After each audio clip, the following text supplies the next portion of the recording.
Bismillahirrahmanirrahim. Assalamualaikum warahmatullahi wabarakatuh. Jadi pada kesempatan kali ini saya akan membuat suatu konten tentang bagaimana cara penggunaan platform blended learning Universitas Fajar yang dinamakan HIELTS. Jadi konten ini saya buat selain untuk pengingat bagi diri saya sendiri, juga semoga bermanfaat bagi teman-teman dosen yang butuh panduan cara penggunaan aplikasi HIELTS. Oke, jadi pertama-tama yang dilakukan terlebih dahulu adalah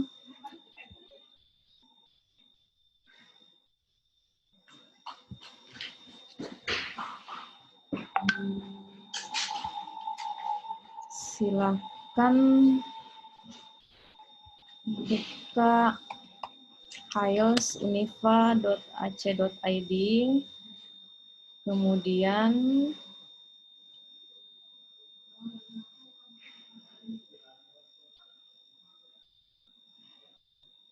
di sini ada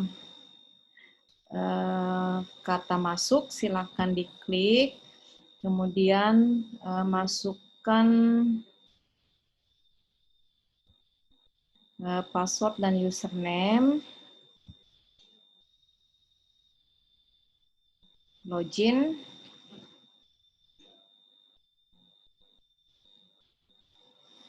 oke. Setelah berhasil login, maka yang dilakukan selanjutnya adalah memilih program studi tempat mata kuliah yang kita ampu. Jadi misalnya saya S2 Emril, kemudian disorot ke bawah, S2 Emril, tahun ajaran 2020-2021, semester ganjil. Oke, misalnya silakan Bapak Ibu memilih mata kuliah yang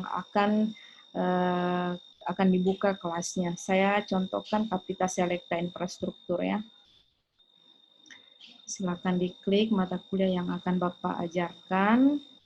Kemudian yang pertama-tama sekali yang kita lakukan terlebih dahulu adalah memberikan bobot penilaian terhadap kriteria penilaian. Jadi silakan Bapak Ibu buat sendiri kriteria penilaian itu seperti apa dan besarannya berapa persen. Jadi kalau saya sendiri itu dua kehadiran, ada keaktifan, ada sikap, ada mid test, dan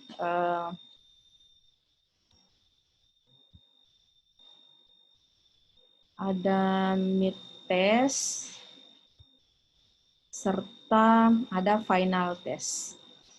Besarannya silakan Bapak Ibu sesuaikan sendiri ya, range-nya.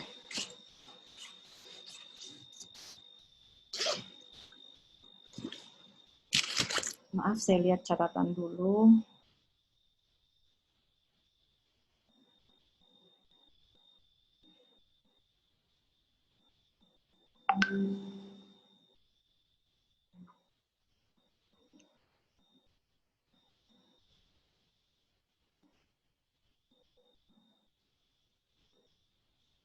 Nah, contohnya ini, kita scroll ke bawah, kemudian cari pengaturan pada administrasi kursus. Silakan cari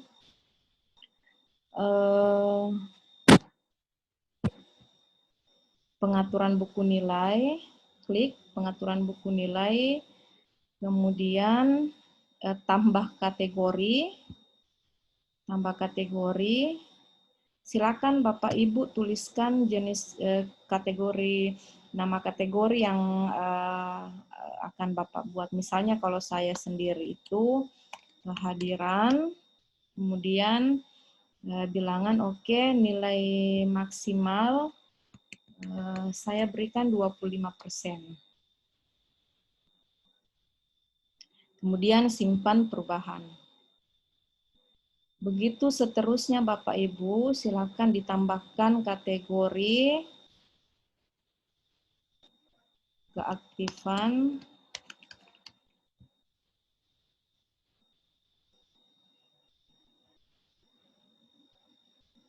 total kategori, kemudian 20% simpan perubahan, kemudian tambahkan lagi, tambah kategori, begitu selanjutnya, begitu seterusnya.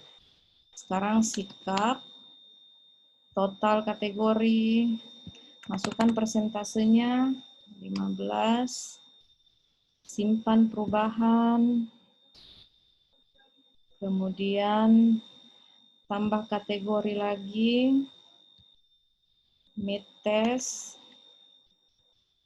total kategori 20%, simpan perubahan, kemudian tambah kategori lagi,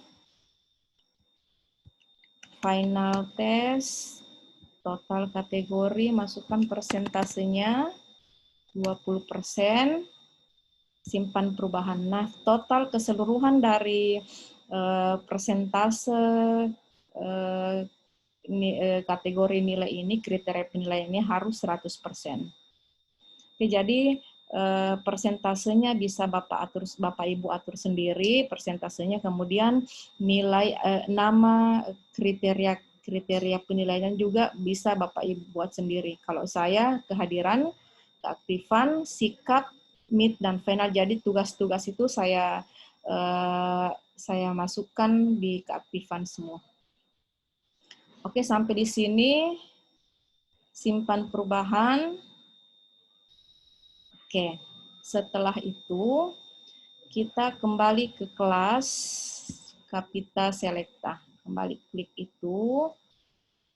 Nah, pada tampilan sekarang, silakan klik dulu yang di sudut kanan ini, hidupkan mode ubah, supaya kita bisa mengedit atau mengubah item-item yang ada di pilihan-pilihan yang ada di beberapa topik berikutnya. Nah, kalau pengumuman ini bisa Bapak Ibu tambahkan berupa RPS, rencana pembelajaran semester, boleh. Nah, kemudian selanjutnya saya akan praktekkan bagaimana cara membuat absensi. Anggap saja sekarang kita sudah mulai mengajar, masuk di kelas. Nah, sekarang kita bikin absensi dulu. Ini topik 1 boleh tidak diubah, boleh diubah. Kalau saya sendiri, saya akan merubahnya. Caranya dengan mengklik kata ubah, kemudian pilih edit topik, kemudian scroll ke bawah, centang modifikasi, tuliskan kata-kata yang ingin Bapak Ibu gantikan dengan kata topik tadi. Kalau saya sendiri, saya ganti dengan pertemuan pertama. Jadi deskripsinya atau penjelasannya bebas, silakan Bapak Ibu menulis sesuai dengan apa kira-kira isi dari pertemuan pertama itu. Misalnya saya contohkan penyajian RPS, kontrak kuliah, serta kontrak kuliah serta pengantar. Oke, setelah itu simpan perubahan. Nah, di sini sudah berubah kan Bapak Ibu, penyajian RPS, kontrak kuliah, serta pengantar. Terus absensi. Cara membuat absensi, di sini ada tanda tambah, silakan diklik, tambahkan sebuah aktivitas atau sumber daya. Attendance, kemudian tambah.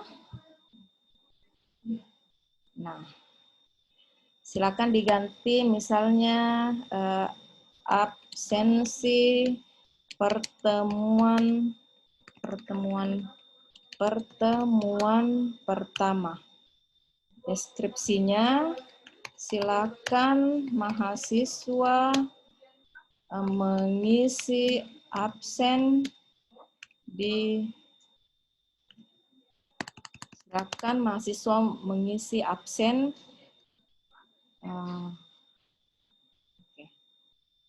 Kemudian tampilkan deskripsi di halaman kursus supaya mahasiswa bisa membaca kalimat petunjuk atau arahan atau perintah yang Bapak Ibu ingin sampaikan ke mahasiswa. Jadi ini hanya contoh saja ya, bebas nanti Bapak Ibu mau menuliskan apa saja.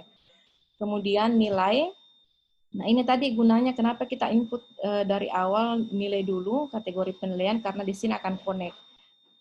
Kita akan memasukkan nilai kehadiran ini kemana. Kalau saya, tadi saya sudah isi kehadiran ada ya. Jadi sisa diklik kehadiran. Oke. Kemudian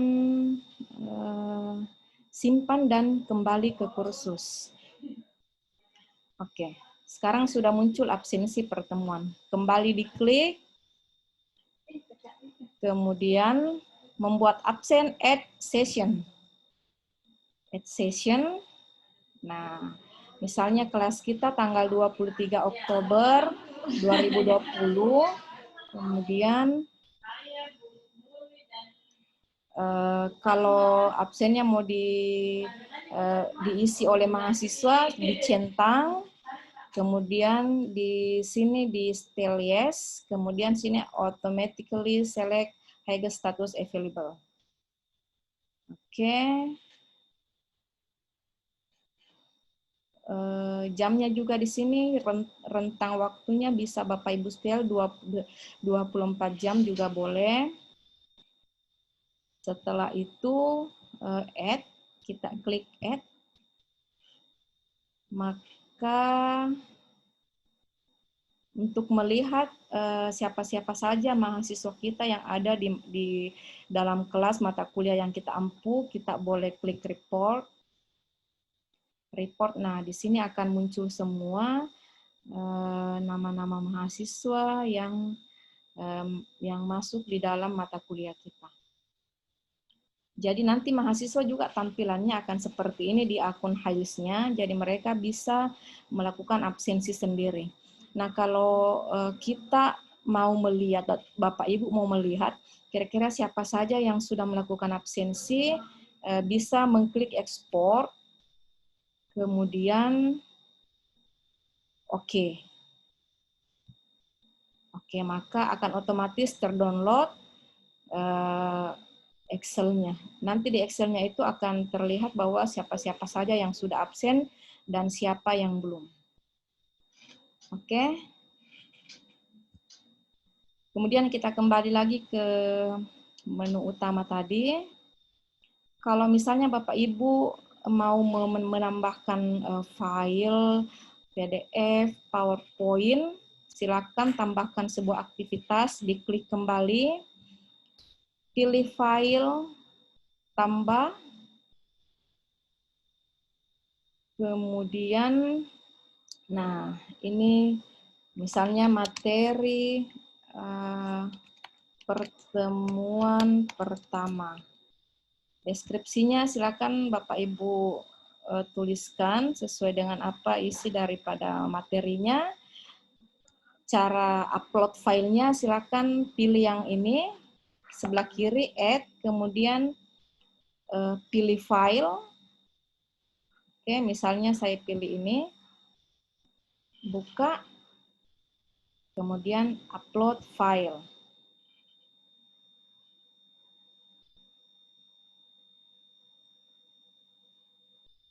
Kayaknya jaringan kurang mendukung, ditunggu sebentar. Nah, ini sudah muncul. Kemudian simpan dan kembali ke kursus. Simpan dan kembali ke kursus maksudnya itu kembali ke kelas. Nah, maka akan muncul lagi tampilan utama yang seperti ini. Jika ingin menambahkan misalnya Bapak Ibu mau melakukan proses belajar mengajar melalui Zoom, media Zoom, maka Bapak Ibu bisa menambahkan links, ID, serta passwordnya lewat ini. Tambahkan sebuah aktivitas kembali, kemudian dipilih URL, kemudian tambahkan. Nah, di sini ada materi pertemuan pertemuan pertama misalnya ya. Jadi di sini dimasukkan linknya, silakan copy Zoom yang Bapak Ibu buat, link Zoom misalnya saya contohkan. Misalnya ini ya, jadi linknya bisa ambil di sini, copy link, oke, kemudian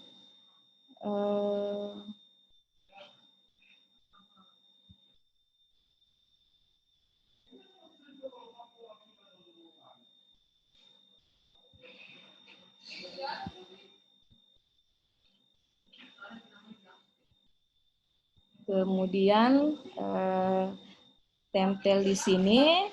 Nah, kemudian di sini di deskripsi boleh Bapak Ibu tambahkan ID Zoom, kemudian passwordnya ID Zoom, password, kemudian tampilkan deskripsi di halaman kursus. Maka ketika mahasiswa membuka akun Helisnya, otomatis mereka akan melihat link, ID, serta password ini.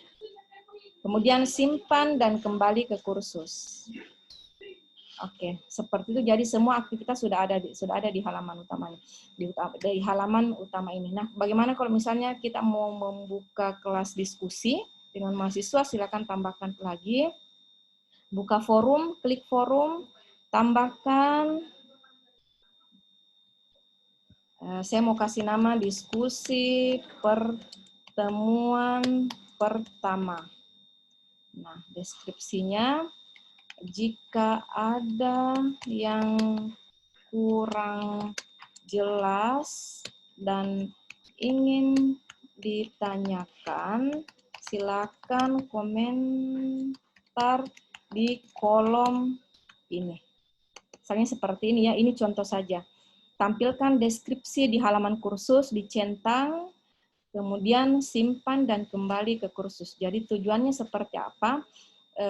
Jadi supaya diskusinya itu terarah per topik, per pertemuan. Sebenarnya bisa juga kita masukkan kalimat ini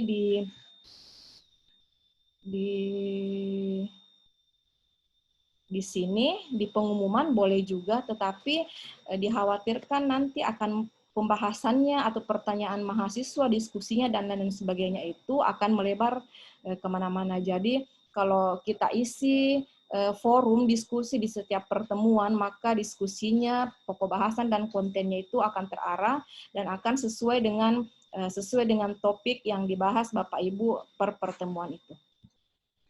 Oke, saya pikir untuk sementara cukup ini dulu yang saya share. Semoga bermanfaat. Terima kasih. Assalamualaikum warahmatullahi wabarakatuh.